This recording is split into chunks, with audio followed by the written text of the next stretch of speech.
Everyone, Gunner here, and we have our Week 9 college football preview video here. And before we get into some of the big games going on across the country, and before we get into some of the recruiting, if you haven't subscribed yet, please go hit that button. Please go like this video. And if you guys are already subscribed, appreciate the support as always. And let's keep this support going and leave a comment. Let's start hearing some of your guys' thoughts. I need to hear your thoughts on what's going on in college football. So, first game here, as you can see, we're going to be talking about the Syracuse Orange traveling to Pitt Thursday. Spread started at 4. It is up to 6. 5-1 versus 6-0. This is a very big game for the ACC. I like Syracuse. I don't know why, but I just know that the ACC, for the most part, are just going to kind of beat up on each other. That's how I've always, felt about this conference. So I think Syracuse can definitely get a big win here on Thursday Night Football on ESPN against the Pitt Panthers. So give me Syracuse Orange. Next game we got is Boise State. This is a Friday night game against UNLV Rebels. Ashton Genty versus UNLV. The spread started at 2.5. It's up to 3.5. I mean, I gotta go Boise State. Unfortunately, I know my Rebels.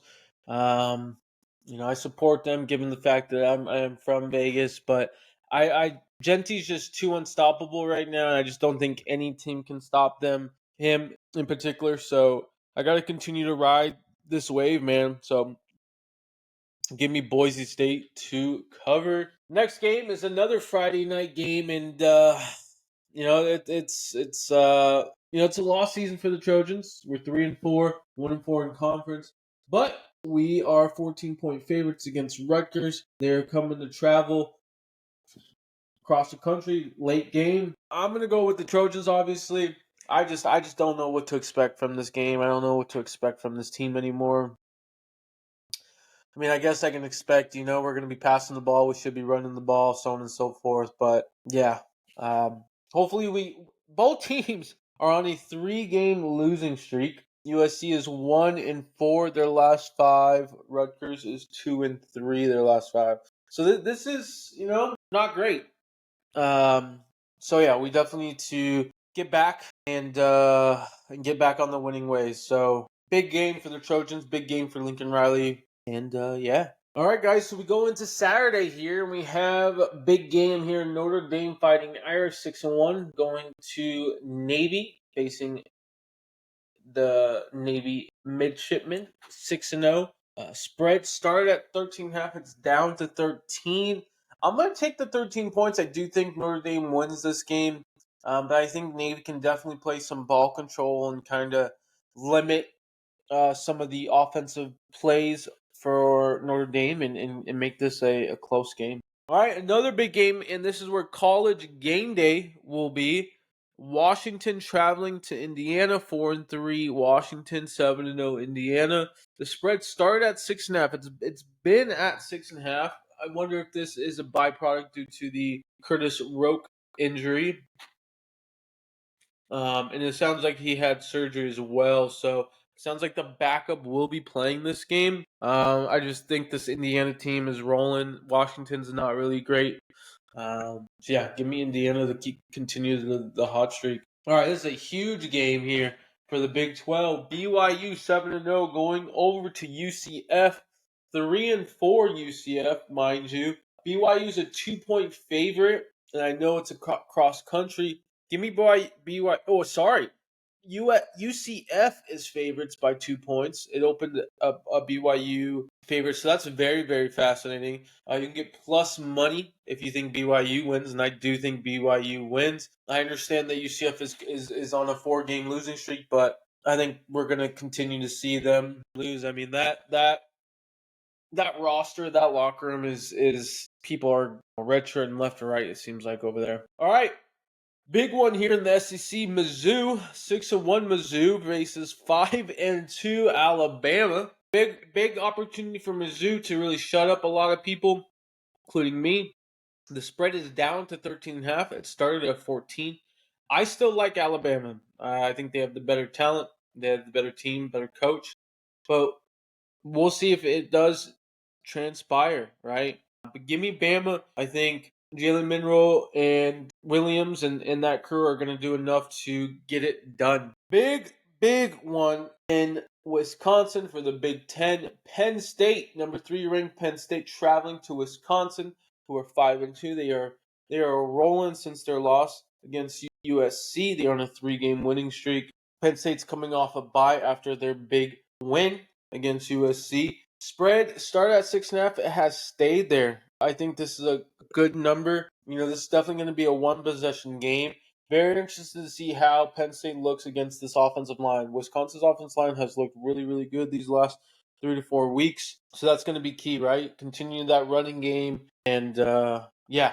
And if Locke can, keep the ball, don't turn the ball over, they definitely have a good chance, especially at home. LSU traveling to Texas A&M.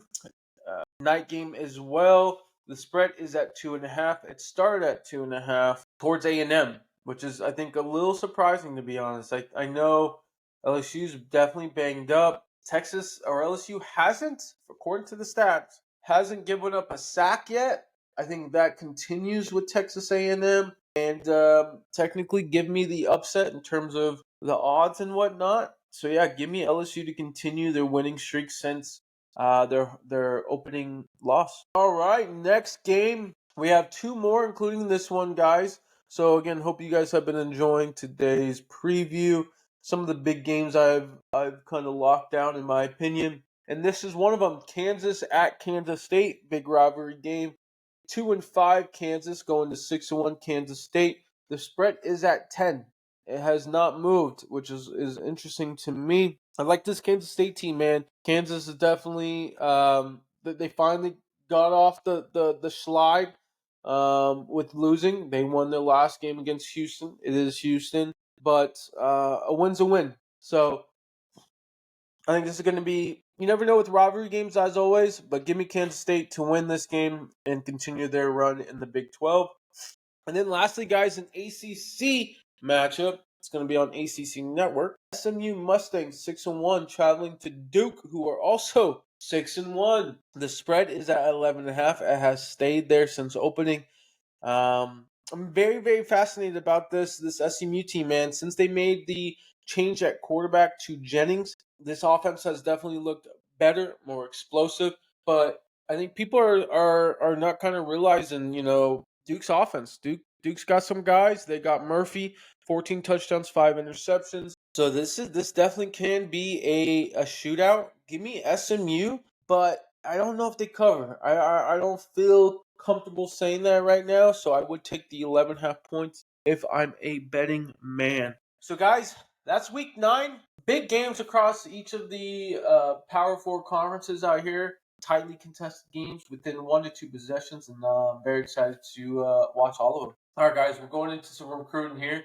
We got some recruiting updates for some individuals, and then we'll just kind of give a quick update, at least from the top 25 perspective, from one of the ranking companies that does the rankings. So, first one here, as you can see, Marshall Burchett, a tight end. He has flipped and committed to Bama. He was a former Tar Heel commit, and this is a big blow for UNC, and you'll definitely understand why in a little bit. But yeah, big get for Bama. They've been looking to flip this kid for a minute. Big time get for Michigan here. Andrew Babaloa, big time offensive tackle. He has committed to the Michigan Wolverines over Stanford, Auburn, OU, and Mizzou. So definitely a lot of teams out there were vying for him, and unfortunately he chose Michigan. Another tight end here. This is kind of goes into what I just mentioned. Logan Farrell, yeah. Tight end. He flips to Illinois. He was a former UNC commit. So 2 tight end commits for the Tar Heels have flipped in the last 7 days, and this is a big loss. That I'm not gonna lie, I can definitely see that program, UNC, Mac Brown, either stepping down, retiring. I mean, it's the same thing, but yeah, I think there's gonna be a lot of turnover at that program, in my opinion. Next one is another tight end, just a tight end kind of video. Andrew Olsh, a Michigan commit. He will be visiting Notre Dame November 9th. So we'll see if anything transpires with that, if there's going to be a flip come December. And then lastly, before we go, just a quick update on the top 25. Jakeem Stewart recently classified to the 2025 class, 5-star D lineman. He will be visiting Ohio State this week. It is a unofficial. He still has his official visit the week of the Michigan game for Ohio State. He also still has his official for LSU and his official for USC. But he has added another unofficial outside of this Ohio State one to Oregon in November. I believe it's November 3rd when they have a bye week. So that one is very, very interesting, especially since it's right before signing day, right before Ohio State's game, so on and so forth. So I hate to say it, but Oregon's definitely a player in this recruitment now. I really thought it was just USC, LSU, and Ohio State, but maybe we're the odd team out. I'm starting to kind of get that feeling. Hopefully that's not the case and we do still have a shot, but it's going to take a lot. It's going to take a lot. All right, lastly, guys, as you can see, is the top 25 recruiting class for the 25 class from our one company. I mean, the only thing that really stands out, Georgia Tech looks like they are grooving and moving, 19th overall.